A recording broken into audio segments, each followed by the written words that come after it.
UTC refund 550 pesos dito sa bago kayo mag-flight. Magandang hapon mga Cubs. Dito na tayo ngayon sa Saudi.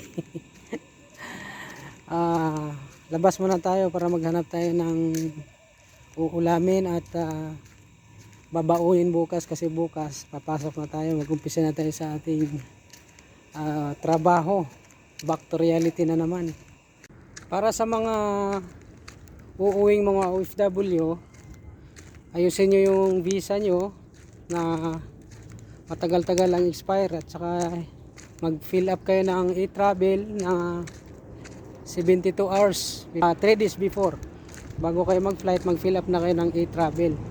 Tsaka pagka babalik kayo, yung visa nyo medyo mahigpit ang immigration natin sa Pilipinas, kasi nung ako muntik na akong sumablay, yung visa ko daw expire na, kaya binuksan nila yung abshare ko.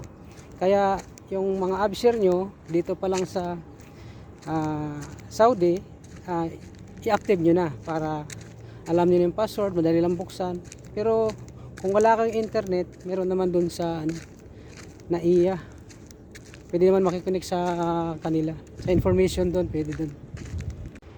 Tsaka pagpabalik na kayo papunta dito sa Saudi, o kahit isang bansa man kayo, siguro din yung kumuha kayo ng OEC at saka yung e-travel, mag-fill up kayo noon.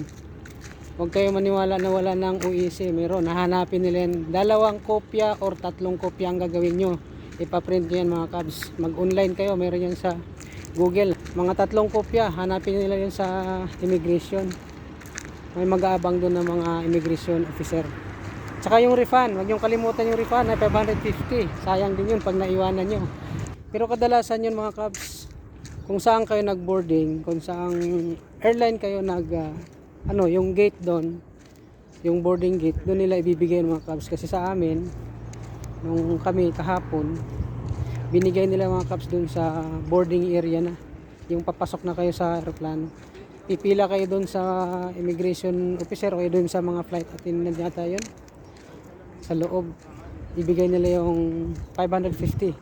Pakita nyo lang yung kopya ng OEC, basta magsigurado kayo ng 3 kopya mga Cubs para walang aberya at makuha nyo yung 550 na refund ng OEC.